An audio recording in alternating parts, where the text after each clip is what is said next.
Charles from Beaufort would like to know the following. How would I properly tithe the sale of our home? How would I make the proper calculation here? My wife and I want to honor the Lord here and also want to be in accordance with His Word. Well, this is a good question. Depends on your situation and setting, and but the principles remain true.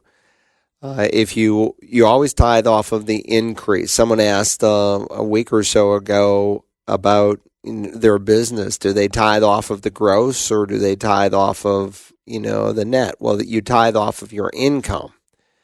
And so if you have a business where you paint houses, say, and you sell a job for $10,000 and it costs you $4,000 in materials and the income you make is $6,000, and then you pay your workers and people who help you, and then you pay yourself $2,000, that's the taxable income. That's what you tithe off of.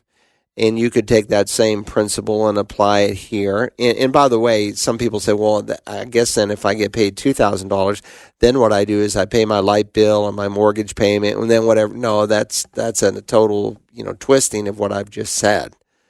But the principle, let's say you buy a house for $100,000 and you live in it for 10 years and you sell it for $200,000.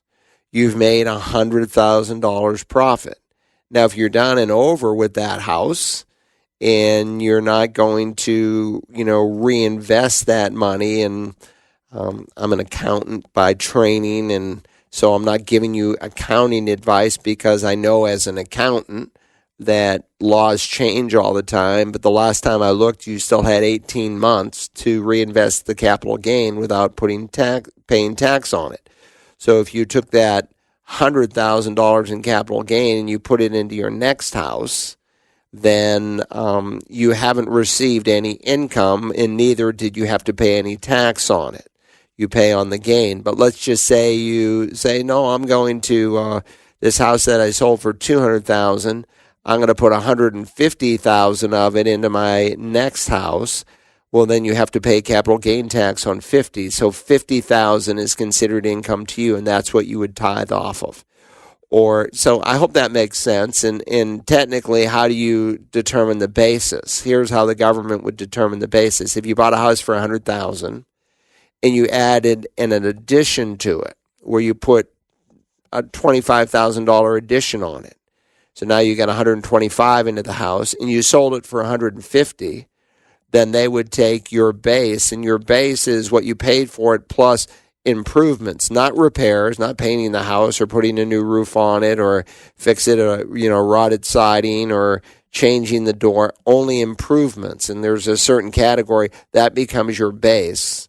And these are good things to keep track of, by the way, so that when you do sell a home, you know what your actual base is, but you have to have receipts to document that along the way. So there are things that are considered in your base. But again, what becomes increase that is put in your hand, and this is a general principle, what God puts in your hand, that's what you tithe off. Now, it might be that in the end, you've lived in your last house and you're going to tithe off of whatever you've made on it. But what God puts in your hand, that's what you tithe off of. That's the general biblical principle. Dr. Carl Broggi answers your questions about the Bible and living the Christian life Tuesday mornings at 11 on The Light, 88.7 FM, and online around the world at wagp.net.